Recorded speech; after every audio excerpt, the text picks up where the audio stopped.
No compromise. உங்க சைடுலயும் எங்க சைடுலயும். GT Holidays, South India's #1 travel brand. 5க்கும் மேற்பட்ட நறுமணங்களில் நக்ஷத்ரா விளக்கேற்றும் எண்ணெய். ஐபிசி தமிழ் நேயர்களுக்கு வணக்கம். இன்றைய நேர்காணல் நம்முடைய மூத்த பத்திரிகையாளர் திரு மணி இணைந்திருக்கிறார். பேசலாம் சார். வணக்கம் சார். வணக்கம். கடந்த 2 நாட்களாக இன்னும் தெளிவாக சொன்னால் நேற்று இரவிலிருந்து அரசியல் களத்தில் பரபரப்பை ஏற்படுத்தி இருக்கிற ஒரு செய்தி. அதிமுக முன்னாள் அமைச்சர் செங்கோட்டையன் அதிமுகவிலிருந்து நீக்கப்பட்டிருக்கிற நிலையில் தாவேக்கால இணையவிருக்கிறார் அப்படிங்கிற தகவல்கள் ரொம்ப வலுவாகவே வந்திருக்கு. ஏன்னா இந்த தகவல் வெளியே வர தொடங்கி 24 மணி நேரம் ஆச்சு. இப்போ வரைக்கும் 2 தரப்பும் அதை மறுக்கலை.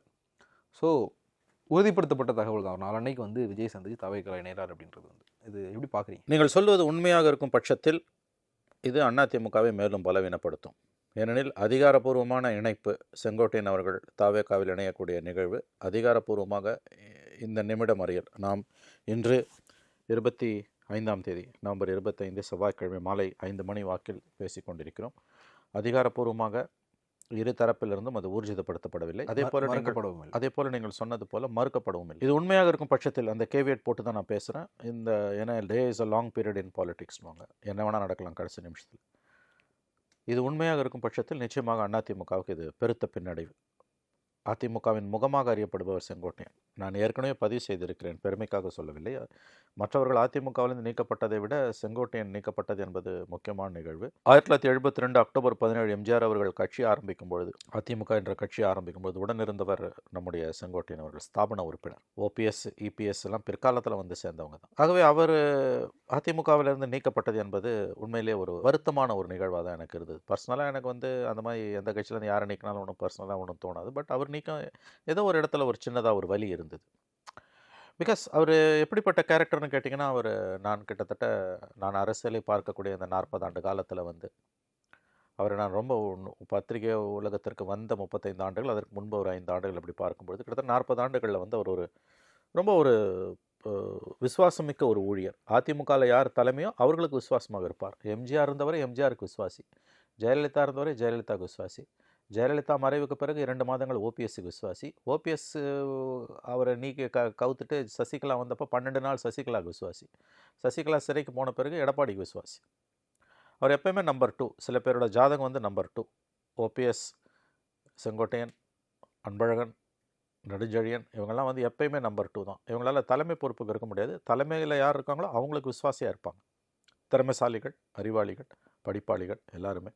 பட் அவங்க தலைமை பொறுப்புக்கு வர முடியாது. வந்தாலும் அது விளங்காது. இதுதான் சிலரோட ஜாதகம். அந்த மாதிரி பெரினியல் நம்பர், பெர்மனன்ட் நம்பர் 2 அவங்களாம். அவர் என்றைக்குமே ஒரு கலகக்காரராக இருந்ததில்லை. அதுதான் நான் ரொம்ப ஆச்சரியமாக பார்ப்பேன். நெடுஞ்செழியன்லாம் கலகக்காரராக இருந்திருக்கார். ஜெயலலிதா எம்ஜிஆர் மறைவுக்கு பிறகு ஜெயலலிதாவோட இருந்தார். அப்புறம் ஒரு கட்டத்தில் ஜெயலலிதாவுக்கு எதிராக போய் 4 அணின்னு இருந்தார். உதிர்ந்த ரோமங்கள்னு ஜெயலலிதா வர்ணித்த 4 பேரில் அவரும் ஒருவர். அதன் பிறகு மறுபடியும் போய் சேர்ந்தார். அது கூட செங்கோட்டையன் செய்ததில்லை. 53 ஆண்டு கால அரசியல் வாழ்க்கையில் யார் அதிமுக தலைமையோ அவர்களுக்கு அவர் விசுவாசியாக இருப்பார். அவரையே எடப்பாடி பழனிசாமி நீக்கியது என்பது என்னை பொறுத்தவரையில் அது ரொம்ப தவறானது. ஏன்னா ஜெயலலிதா அவர்கள் செங்கோட்டையனை ஓரம் கட்டியிருந்தாங்க 2001 2011 அமைச்சரவையிலேருந்து 12 நீக்கின பிறகும். ஆனால் அப்படி ஓரங்கட்டின பீரியடில் கூட கோபிச்செட்டிப்பாளையத்தில், ஈரோடு மாவட்டத்தில் அவரோட ஆட்களை களையெடுக்கல, அவரோட சிறகுகளை வெட்டலை. எடப்பாடி அதை செய்தார். அதனால் அவர் பிஜேபியோட போனார், நெருக்கமாக முயற்சித்தார். பிஜேபியோட உண்மையான முகம் அவருக்கு தெரியல. ஓபிஎஸ்க்கு நடந்தது தான் தனக்கும் நடக்கும், பிஜேபி நம்பி போனால் நடுத்தரில் நிற்கணுன்ற அடிப்படை உண்மை கூட புரியாமல் 53 ஆண்டு கால அரசியல் வாழ்க்கைக்கு சொந்தக்காரர் இன்றைக்கு விஜய் கட்சிக்கு போய் சேரப்போகிறார் என்பது நிச்சயமாக அதிமுகவுக்கு ஒரு பெரிய இழப்பு என்று தான் நான் பார்க்கிறேன். இந்த பாஜகவோட ஃபேக்டரை பற்றி அவரும் தனக்கு நெருக்கமானவங்கள்ட்ட பேசும்போது சொல்லியிருக்கார். நேற்று ஒரு நாள் முழுமைக்கும் நமக்கு வந்த தகவல் என்னென்னா, ஞாயிற்றுக்கிழமை ஒரு சென்னை வந்திருக்கிறார். நேற்று திங்கட்கிழமை ஃபுல்லாக தனக்கு நெருக்கமானவங்க கிட்ட ரிப்பீட்டடாக அவர் சொல்லிக்கிட்டு இருந்த ஒரு விஷயம், பாஜக நம்மளை ஏமாற்றிட்டாங்க, முழுமையாக நம்மளை கைவிட்டாங்க, இந்த வார்த்தையை பயன்படுத்திருக்காங்க, முழுசாக நம்மளை கைவிட்டுட்டாங்க, நம்ப வச்சு ஏமாற்றிட்டாங்கன்ற வார்த்தைகளை திருப்பி சொல்லிக்கிட்டே இருந்திருக்கார். நம்ம ஒரு முறை அவரை பற்றி பேசும்போது அவருடைய டெல்லி பயணத்தில் ஒரு பெரிய சிக்கல்களுக்கு இடையிலையும் நேபாளத்தில் பிரச்சனை நடந்துக்கிட்டு இருக்கு, பார்டரில் இஷ்யூ கிரியேட் ஆகிருக்கு, இதை பற்றி பேசிட்டு இருந்த அமித்ஷா அதே மாதிரி அடுத்த நாள் குடியரசு துணைத் தலைவர் தேர்தல், இந்த 2 விஷயங்களுக்கு நடுவுலையும் செங்கோட்டையனை கூப்பிட்டு பேசினார். அப்படிங்கும்போது ஒரு இம்பார்ட்டன்ஸ் அவர் கொடுக்கப்பட்டிருந்தது. அந்த இடத்துல இருந்து முழுசாக கைவிட்ட நிலைக்கு அப்படிங்க பாஜக ஏன் செங்கோட்டையனை தள்ளி விட்டாங்க? அவங்க அப்படி தான் நடந்துப்பாங்க. அதெல்லாம் நம்ம கேள்வியெல்லாம் கேட்க முடியாது. பெரிய தேசிய நிகழ்வுகளுக்கு மத்தியிலையும் அமித்ஷா இவருக்கு அப்பாயின்மெண்ட் கொடுத்தாருன்றதுனா அதெல்லாம் அளவுகோல் கிடையாது. திடீர்னு அது மாறும். அவருடைய நம்பகத்தன்மை என்பது அதில் பாதாளத்தில் இருக்கிறது. துரோகத்தின் மொத்த வடிவமாக என்று பாஜக நின்று கொண்டிருக்கிறது. ஒரு முதலமைச்சரை நடுத்தரில் போய் உட்கார வைத்து தர்ம யுத்தம் செய்ய வைத்தவர்கள் அவர்கள். கடைசியில் என்ன ஆச்சு? அந்த ஓபிஎஸ்க்கு நடுத்தரில் நிற்கிறார், கையறு நிலையில் நிற்கிறார். மற்றவர்களுடைய அனுபவங்களிலிருந்து பாடம் கற்றுக்கொள்பவன் புத்திசாலி. தன்னுடைய அனுபவங்களிலிருந்து மட்டுமே தான் பாடம் கற்றுக்கொள்வேன் என்று நினைப்பவன். நான் அதற்கு மேல் சொல்ல விரும்பவில்லை. அது நேரம் தான், அவருடைய நேரம் அவருக்கு சரியா இல்லை. அவர் ரொம்ப ஒரு டெடிகேட்டடு விசுவாசமிக்க அதிமுக ஊழியன். அவருக்கு இப்படி நடந்திருக்கக்கூடாது. என்னை பொறுத்த வரைக்கும் நான் தான் சொல்கிறேன். அஃப்கோர்ஸ் நம்ம பார்வையாளர்கள், பத்திரிகையாளர்கள், அரசியல் விமர்சகர்கள் நமக்கு சார்பு நிலை என்பது கூடாது. பட் தனிப்பட்ட முறையில் எனக்கு ஒரு சின்ன வருத்தம் உள்ளுக்குள்ளே இருக்குது. ஏன்னா அவர் இது வந்து எந்த கட்சியில் யாருக்கு நடந்திருந்தாலும் எனக்கு அந்த வருத்தம் இருக்கும். ஏன்னா அவர்கள் வந்து அந்த கட்சிக்கு இப்போ திமுகலேயே 50 வருஷம் விசுவாசியாக இருந்த ஒரு மனிதன் இப்படி அவமரியாதைப்படுத்தப்படுகிறான்னா எனக்கு அங்கே வருத்தம் வரும். அந்த வருத்தம் தான் இது. பர்சனலி எனக்கு செங்கோட்டையினால் ஆக போகிறதோ எடப்பாடியால் ஆக போகிறதோ எதுவுமே கிடையாது. இது ஏற்படுத்தக்கூடிய பாதிப்பு என்னென்னு பார்த்தீங்கன்னா, கண்டிப்பாக அது அந்த ஈரோடு மாவட்டத்தில் கோபிச்செட்டிப்பாளையத்திலலாம் ஓரளவு பாதிப்புகளை ஏற்படுத்தும். இதே மாதிரி இன்னும் சிலர் அந்தந்த பிராந்தியத்திலிருந்து எடப்பாடியால் ஓரங்கட்டப்பட்டவர்கள், விரட்டப்பட்டவர்கள் விஜய் பக்கம் வந்தாங்கன்னா நிச்சயமாக அவர்கள் வந்து அதிமுகவுக்கு சேதாரத்தை ஏற்படுத்துவார்கள். அடுத்த எலெக்ஷனில் 50 ஓட்டு 100 ஓட்டில் தோக்கலாம், ஜெயிக்கலாம். ஒரு 30 தொகுதியில் எடப்பாடியால் விரட்டப்பட்டவர்கள் அதிமுகவோட வெற்றியை சிதைக்கிறார்கள் என்றால் கண்டிப்பாக அது அதிமுகவுக்கு மிகப்பெரிய ஒரு அடியை, பலத்த அடியை கண்டிப்பாக கொடுக்கும்.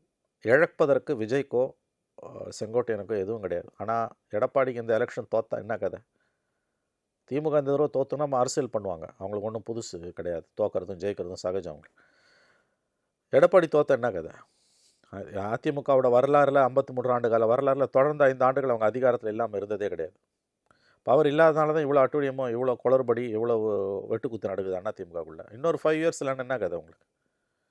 அப்போ கையில் இருக்கிறவங்க எல்லாரையும் அவர் அனுப்பிக்கிட்டு எல்லாரையும் கட்சியை விட்டு வெளியில் அனுப்பிக்கிட்டாருங்க அவர். அன்வர்ராஜா போனார், மைத்ரேயன் போனார், மனோஜ் பாண்டியன் போனார், மருது அழகராஜ் போனார், ஓபிஎஸ் போனார், வைத்தியலிங்கம் போனார், செங்கோட்டையன் போனார். என்னங்க இது? என்னது இதெல்லாம்? அந்த அம்மா ஜெயலலிதா எவ்வளோ பெரிய லீடர். அந்த அம்மா வந்து கடைசியில் ஜானகி உள்ளே வந்தப்போ ஒருத்தர் விடாமல் சேர்த்துக்கிட்டாங்களே. இத்தனைக்கும் ஜெயலலிதாவை திமுககாரன் கூட அவ்வளோ விமர்சனம் பண்ணதில்லை. தமிழில் எவ்வளோ கெட்ட வார்த்தை இருக்கோ அவ்வளோ கெட்ட வார்த்தையை சொல்லி ஜானகி அம்மா அணியில் இருந்தவங்க திட்டினாங்க. ஒருத்தர் விடாமல் அந்த அம்மா சேர்த்துக்கிட்டாங்களே, மந்திரி ஆக்கினாங்களே. அப்புறம் வந்து 91-96 மந்திரியாக இருந்துட்டு விலைக்கு போய் மறுபடியும் உள்ளே வந்து மறுபடியும் விலைக்கு போன முத்துசாமி 2008 கலைஞர் கவர்மெண்ட்டில் அவர் மறுபடியும் கட்சியை விட்டு அதிமுக விட்டு வெளியில் போகிறாருன்னு போது தான் கைப்பட கடிதம் எழுதுனாங்க. அந்த அம்மா கைப்பட கடிதம் எழுதுனாங்க, போயிடாதீங்க. அதேமாரி அவர் போனார், அது வேறு விஷயம். அப்போ அந்த அம்மாவோடவா இவர் பெரிய ஆளுமை? எல்லாரையும் நீங்கள் வெளியில் அனுப்பிட்டு கிட்டத்தட்ட உங்கள் காலில் விழுற எங்களை சேர்த்துக்கோங்க தான் இவங்க கேட்குறாங்க. அப்படின்னு நான் சேர்த்துக்க மாட்டேன்னா அது என்ன அர்த்தம்? அது அப்போ அதிமுக கதையை எடப்பாடி முடித்து வைத்து கொண்டிருக்கிறார் தான் எனக்கு தோணுது. செங்கோட்டையனோட விலகல் என்பதும் அவர் விஜய் கட்சிக்கு போவதும் அதிமுகவுக்கு பெரிய பின்னடைவுங்க. நிச்சயமாக சொல்கிறேன். அதிமுகவுக்கு அதுவும் 5 வருஷம் பதவி இல்லை உங்களுக்கு, 4.5 வருஷமாக 3 தோல்வி, மிகப்பெரிய தோல்வியை சந்திச்சிருக்கீங்க. கட்சி வந்து ரீஜுனவேட் ஆகிறதுக்கு, புத்துயிர் பெறுவதற்கான வாய்ப்புகளே கண்ணுக்கட்டிய தூரம் வரையில் இல்லை. அமித்ஷா உங்கள் அலைன்ஸில் அனௌன்ஸ் பண்ணி உங்களை ஏப்ரல் 11 என்டிஏ உள்ள ஏடிஎம்கே வந்துச்சுன்னு அனௌன்ஸ் பண்ண பிறகு ஒரு கட்சி உங்கள் கூட்டணியில் வந்து சேரல. மாறாக உங்கள் கூட்டணியில் இருந்தவங்களாம் வெளியில் போயிருக்காங்க, உங்கள் கட்சியில் இருந்தவங்களாம் வெளியில் போயிருக்காங்க. இது வந்து ஓட்ட விழுந்த படகாக தான் கிடக்குது அதிமுக பாஜக கூட்டணி, என்டிஏன்ற கூட்டணி. செங்கோட்டையனோட இந்த முடிவு உண்மையாக இருக்கும் பட்சத்தில், அவர் தாவேகாவுக்கு இணைவது என்பது உண்மையாகும் பட்சத்தில் நிச்சயமாக அதிமுகவுக்கு அது பெருத்த பின்னடைவு. ஏன்னா அது இன்னும் சிலர் அதிமுகவிலிருந்து விஜய் பக்கம் போவதற்கான கதவுகளை திறந்துவிடும். அதிமுகவில் எடப்பாடியை பிடிக்காதவங்க, ஓரங்கட்டப்பட்டவங்களுக்குலாம் இப்போ வாய்ப்பு எங்கேயும் போக முடியாதால இருக்காங்க. அவங்களுக்குலாம் இப்போ ஒரு கதவு திறக்குது. அப்படியே வந்து அதிமுகவோட இதை முடிச்சுட்டு நம்ம தாவேகா பக்கம் வந்தோம்னா, தாவேகா மேலே இந்த 2 ஆண்டுகள், இந்த 1.5 ஆண்டுகள் அவங்க மேலே வைக்கப்பட்ட மிகப்பெரிய விமர்சனம் அப்படிங்கிறது வந்து ஒரு ஆர்கனைஸ்டாக அவங்களுக்கு வந்து ஒர்க் பண்ண தெரியல, ஒரு நிகழ்வுகளை கூட சரியாக ஒருங்கிணைக்க தெரியல அப்படிங்கிற விமர்சனங்கள் முன்வைக்கப்பட்டிருக்கு. ஒரு இம்மெச்சூரிட்டி தெரியுது அப்படிங்கிற விஷயங்கள் வந்து சொல்லப்பட்டது. செங்கோட்டையன் மாதிரியான ஒரு எக்ஸ்பீரியன்ஸ்டு லீடர் கூட்டணி பேசினதில், ஒரு கட்சியை வழிநடத்துவதற்கான அந்த குழுக்களில் இருந்த அனுபவம் பெற்ற ஒருத்தர் தாவேகாவுக்கு போகிறது வந்து தாவேகாவுக்கு என்ன மாதிரியான பலன்களை கொடுக்கும்னு நினைக்கிறீங்க? நிச்சயமாக அவங்களுக்கு வந்து நடைமுறையில் இருக்கக்கூடிய சில இடர்பாடுகள் நீங்கும். இப்போ ஒன்றும் இல்லை, இப்போ 2 வாரங்களுக்கு முன்பு அவர் தேர்தல் ஆணையர், தமிழ்நாடு தேர்தல் தலைமை தேர்தல் அதிகாரி அர்ச்சனா பட்நாயக் எழுதின கடிதத்தை அங்கே ஒரு காப்பி போட்டுட்டு தமிழ்நாடு தலைமை தேர்தல் ஆணையத்துக்கு அனுப்புகிறார். உள்ளாட்சி தேர்தல்கள் கவனிக்கக்கூடிய பாடி கோயம்பேடில் இருக்குது. இந்த மாதிரியான தவறுகள் வந்து செங்கோட்டையன் மாதிரி இருந்தாங்கன்னா நடக்காது. அடிப்படை விஷயங்கள் அவங்களுக்கு தெரியும். அப்புறம் அவர் ஒரு எக்ஸ்பர்ட்டு, அதாவது வந்து டூர் ப்ரோக்ராம் போடுறதுலலாம் எக்ஸ்பர்ட். ஜெயலலிதா அவங்க 2001 ஒதுக்கி வச்சுட்டு 2004 பார்லிமெண்ட் எலெக்ஷனப்போ அவரை வேணான்னு கொஞ்சம் ஒதுக்கி வச்சுருந்தப்ப ஜெயலலிதாவோட வாகனம் புறப்பட்ட இடத்துலேயே வந்து நின்றுது. 2 நாள் அந்த அம்மா பார்த்துட்டு டூரை கேன்சல் பண்ணிட்டு போயிட்டாங்க. செங்கோட்டையனை கூப்பிடுங்கன்னாங்க. அது ஒரு நாள் ஓய்வுக்கு பிறகு 2வது நாள் 4வது நாள் செங்கோட்டையன் வந்த பிறகு தான் அந்த அம்மா டூர் ப்ரோக்ராம் வந்து கனக்கச்சிதமாக போச்சு. ஒரு மிகச்சிறந்த நிர்வாகி, ஆர்கனைசர். விஜய்க்கு மிகப்பெரிய பலம். இது கண்டிப்பாக நடைமுறையில் இருக்கக்கூடிய பல சிக்கல்கள் அவருக்கு களையப்படும். ப்ரொவைடட் அவர் விஜய் செங்கோட்டையன் சொல்கிறத காது கொடுத்து கேட்டாருன்னா. Okay, condition supply.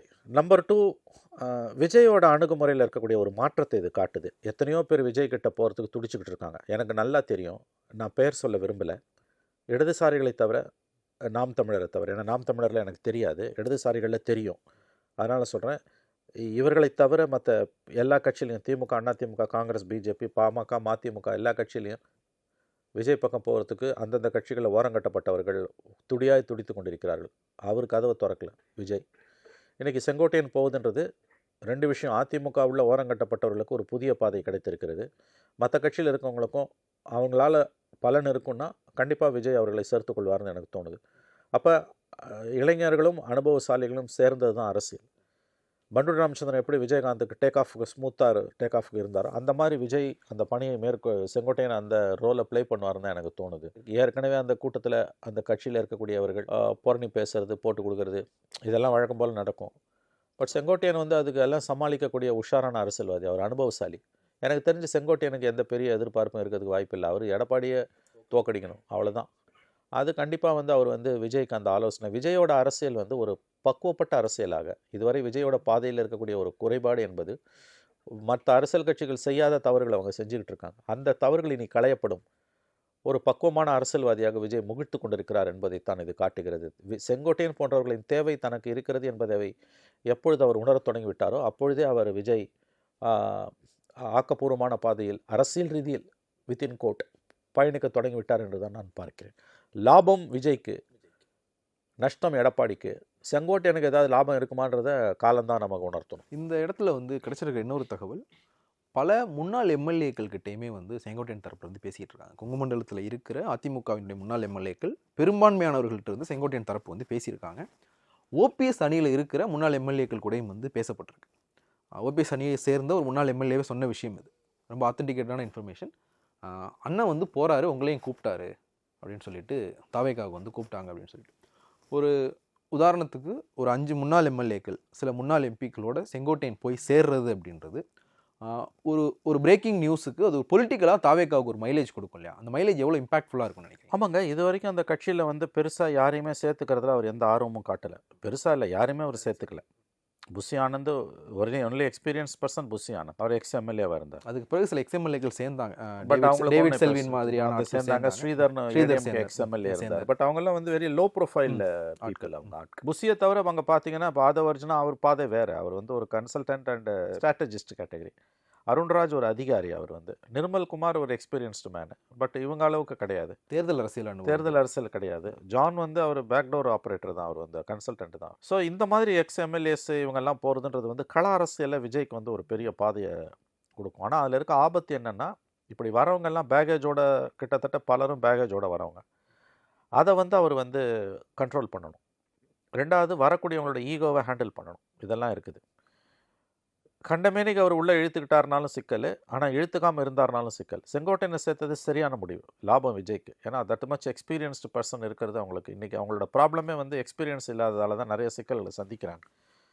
அவங்களுடைய அறிக்கைகள் இருக்கக்கூடிய கோளாறுகள், விஜயோட ஸ்பீச்சில் இருக்க கோளாறுகள் எல்லாமே வந்து அனுபவம் இன்மை என்பது அது நல்லாவே காட்டுது. நான் செங்கோட்டையன் மாதிரி ஒரு பொலிட்டிக்கல் பர்சனாலிட்டி அவங்க உள்ளே போகிறாங்கன்றது கண்டிப்பாக விஜய்க்கு வந்து ஒரு லாபம். அது கூட யார் யார் போகிறாங்க, சிலர் போகிறார்கள் என்று நானும் கேள்விப்படுகிறேன். போவாங்க கண்டிப்பாக. பட் போகிறவங்கள வந்து அவர் ஃபில்டர் பண்ணி எடுத்தால் அவருக்கு நல்லது. வரவங்களெல்லாம் எடுத்துக்கிறாருன்னா அது ஃபுட்போர்டு மாதிரி ஆகிடும், ஃபுட்போர்டில் தொங்குற மாதிரி. அது செய்ய மாட்டார்னு எனக்கு தோணுது. But this choice is a good choice. விஜயை பொறுத்த வரைக்கும் இந்த சாய்ஸ் வந்து மற்றவங்களெல்லாம் விட செங்கோட்டையன் வந்து ஆப்ட் சாய்ஸ். பட் செங்கோட்டையனோட நிலைமை என்னன்னு தான் எனக்கு ஒரு விதத்தில் யோசித்து பார்த்தா, காலமெல்லாம் ரெட்டை இலைக்காக ஓட்டு கேட்டவர் இந்த மாதிரி ரெட்டை இலைக்கு எதிராக ஓட்டு கேட்க போகிறார். இல்லை, அது நம்ம அரசியல் ஒன்றும் பண்ண முடியாதுல்ல.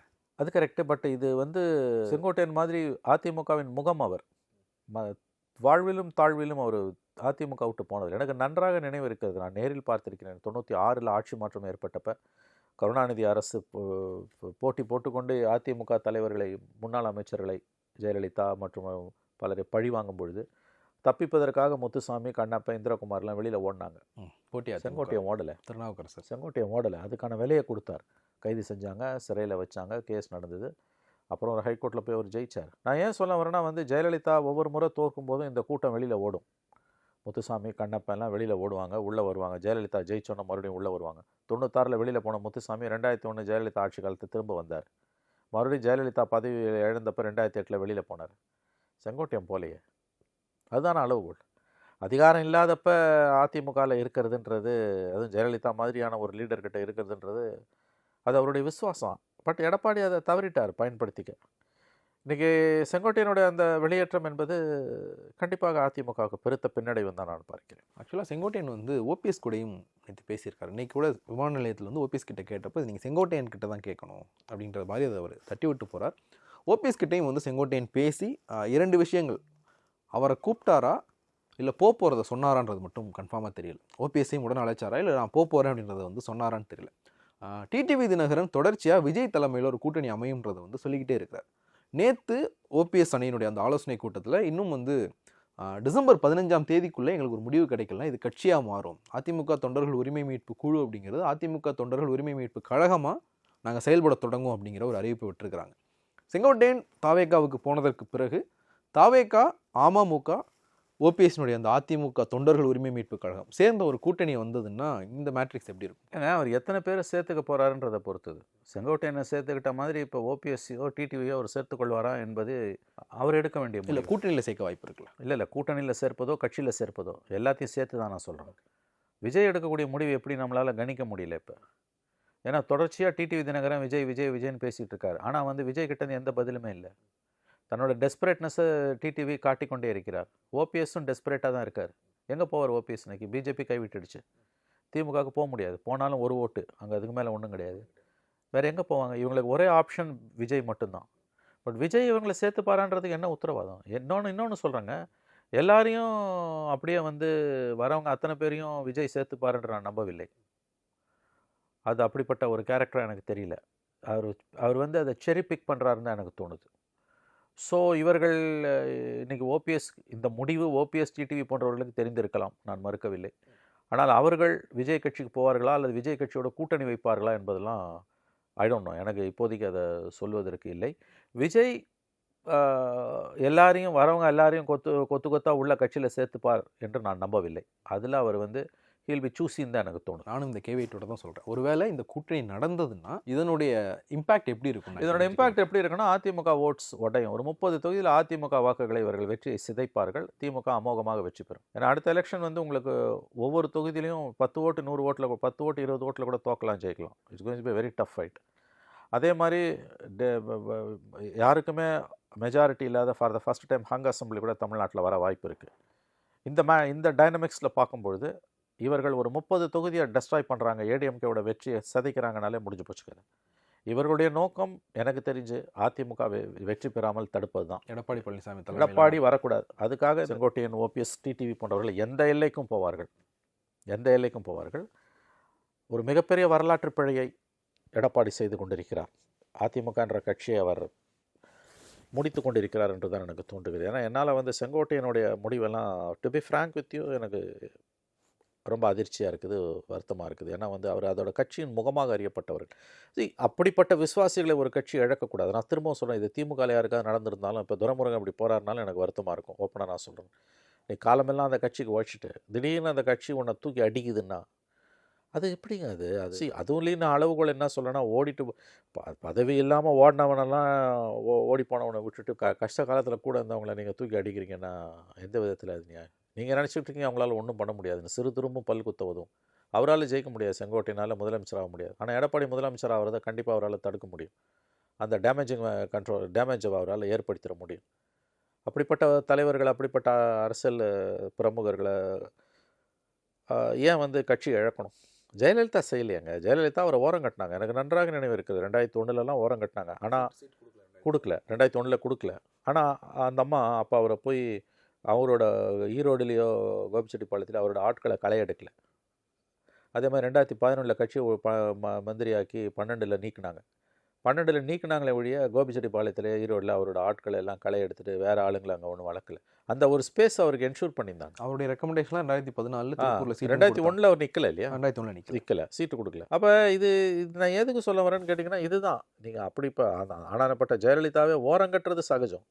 பட்டு அவங்களோட இருப்பையே கொஸ்டின் பண்ணுறது, அவங்களோட சிறகுகளை வெட்டுறது, அவங்கள ஒன்றுமே இல்லாமல் ஆக்கிறதுன்றது ஒரு புழு கூட மிதிக்க நிலையுங்க. அதான் நடந்திருக்கு இன்றைக்கி. பிஜேபி கை விட்டுடுச்சு, அவர் விஜய் கிட்ட போகிறாரு. பிஜேபி இதை எப்படி ரசிக்குன்றதை நம்ம பார்க்கணும். பிஜேபி இதை ரசிக்குது, இந்த ட்ரெண்டை அரெஸ்ட் பண்ணுறதுக்கு, இதை தடுக்கிறதுக்கு முயற்சி பண்ணலான்னா அடுத்த முறை எடப்பாடி சிஎம் ஆகிறதுல பிஜேபிக்கு ஒன்றும் பெரிய ஆர்வம் இல்லைன்னு அர்த்தம். இதில் கவனிக்க வேண்டிய விஷயம் இதுதான். ஒன்றுபட்ட அதிமுக விரும்புகிற பிஜேபி இந்த மாதிரி காரியங்களை அமைதியாக ரசிக்குதுன்னா அவங்க ஏடிஎம்கே பலம் அடையிறத அவங்க விரும்பலை. நமக்கு என்ன லாபம், எடப்பாடி சிஎம் ஆயின்னு தான் அவங்க பார்க்குறாங்க. போகிற போக பார்த்தா கண்டிப்பாக 4 கார்னர் ஃபைட் வருது அப்படின்னா it's clear advantage for DMK.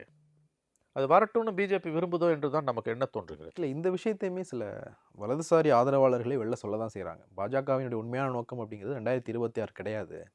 அவங்க 2026 அதிமுகவை பலவீனப்படுத்துறது தான் பாஜகவினுடைய இப்போ ஒரு குறைந்த கால செயல் திட்டம் அப்படிங்கிறத வந்து சொல்கிறாங்க. அப்படி தான் தோணுது, பார்த்தாலே அப்படி தான் இருக்குது. ஏன்னா அவங்க நினச்சிருந்தாங்கன்னா வழிக்கு கொண்டு வந்திருக்கலாம் தான் எனக்கு தோணுது. எதையோ செஞ்சவங்க எடப்பாடியை வந்து கன்வின்ஸ் பண்ண வச்சு. ஏன்னா நான் ஒரு திட்டத்தை கேள்விப்பட்டேன். என்னென்னா வந்து ஏடிஎம்கேல அவர் சேர்த்துக்க மாட்டேன்றார். சரி, அதுக்கு மேலே அவரை கம்பல் பண்ண வேணாம். அவரும் ஒரு எதிர்கட்சி தலைவர், முன்னாள் முதலமைச்சர், கட்சி அவர் கையில் தான் இருக்குது. 60 எம்எல்ஏக்கு மேலே வச்சுருக்காரு. இவர்களை ஒரு தனிக்குழுவாக அங்கீகரித்து ஒரு கட்சி ஆரம்பிக்க வைத்து அல்லது பேரவை மாதிரி அமைப்பை உண்டாக்கி அதை என்டிஏக்குள்ளே சேர்த்து அலையன்ஸ் வச்சுக்கிறது. இப்போ சரத்பவாரும் காங்கிரஸும் எப்படி அலையன்ஸ் வச்சுக்கிறாங்களே, என்சிபி காங்கிரஸ் மாதிரி, அவங்களுக்கு 5 சீட்டோ 10 சீட்டோ கொடுக்குறாங்கன்னா அந்த இடத்துல ஏடிஎம்கே கண்டெஸ்ட் பண்ணக்கூடாது. ஏடிஎம்கே கண்டெஸ்ட் பண்ணுற இடத்துல அவங்க கண்டெஸ்ட் பண்ண மாட்டாங்க. டைரெக்டாக உங்களுக்குள்ள ரிலேஷன்ஷிப்பில் எல்லாரும் என்டிஏக்குள்ளே இருக்கீங்க. ஸோ தட் ஓட்ஸ் வந்து ஸ்ப்ளிட் ஆகாது.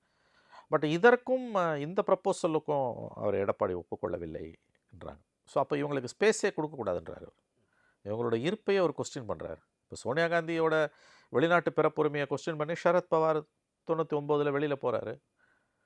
வெளிநாட்டுக்காரி எப்படி வந்து காங்கிரஸை லீட் பண்ணலான்னு நேஷனலிஸ்ட் காங்கிரஸ் பார்ட்டி உருவாகுது. பட் சேம் என்சிபியோட 2004 காங்கிரஸ் வந்து மகாராஷ்டிராவில் அலையன்ஸ் வைக்குது. கண்டினியூஸ் ஆகுது, 20 வருஷமாக கண்டினியூஸ் ஆகுது. அந்த மாதிரியான ஒரு அரேஞ்ச்மெண்ட், அதுக்கும் அவர் ஒத்து வர மாட்டேன்றாருன்னு போது இது எந்த விதத்தில் நியாயம்? அப்போ அவங்க கையில் கிடைக்கிறது எதை எடுத்து அடிப்பாங்க. அதான் நடக்குது. இல்லை, இப்போது அப்படியான ஒரு அரேஞ்ச்மெண்ட்ஸுக்கு ஒத்துக்கிட்டா இவங்க இப்போ ஓபிஎஸ்ஸாக இருக்கட்டும், டிடிவியாக இருக்கட்டும், இவங்க எல்லாருமே எடப்பாடி பழனிசாமியோடைய தலைமையை கொஸ்டின் பண்ணவங்க.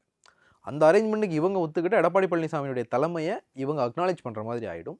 அவர் ஒத்துக்கிட்டாருன்னா அதிமுகவுடைய வாக்குகளில் இவங்களுக்கு இருக்கிற பங்கு அவர் ஒத்துக்கிட்ட மாதிரி ஆகிடும். இது 2 பேருக்குமே வந்து லூஸ் சுச்சுவேஷன் கிடையாதுங்க. நீங்கள் காங்கிரஸுக்கும் என்சிபிக்கு என்னாச்சு, சோனியா காந்தியோடைய இருப்பையும் அவங்க கொஸ்டின் பண்ணாங்க, அதாவது ஃபாரின் ஆரிஜின். அதுக்கப்புறம் தனி கட்சி ஆரம்பித்த பிறகு அக்ரிமெண்ட்டுக்கு போகிறாங்க, அலையன்ஸ் வச்சுக்கிறாங்க. அப்போ அது ஃபாரின் ஆரிஜின் உங்களுக்கு பிரச்சனை கிடையாது, ஓட்ஸும் ஷேர் ஆகுது. அதுக்கு அதாவது அந்த மெக்னானிமிட்டி வேணுங்க. நான் சேர்த்துக்க மாட்டேன், பட் உனக்கு ஒரு பொலிட்டிக்கல் ஸ்பேஸை நான் என்டார்ஸ் பண்ணுறேன். என்னால் உன்னை அதிமுகவில் சேர்த்துக்க முடியாது, ஆனால் நீ தனி கட்சி ஆரம்பிச்சுன்னா நம்ம கூட்டணியில் இருக்கலான்றது ஒரு political maturity. That's a matured politics. என்ன கேட்டிங்கன்னா, மதிமுக வெளியில் போச்சுங்க. கலைஞர் என்ன பண்ணார்? அஃப்கோர்ஸ் வெளியில் போட்டாலும் மதிமுக திமுக கூட்டணி எப்படி தொடருது? அதுக்கு என்ன அர்த்தம்?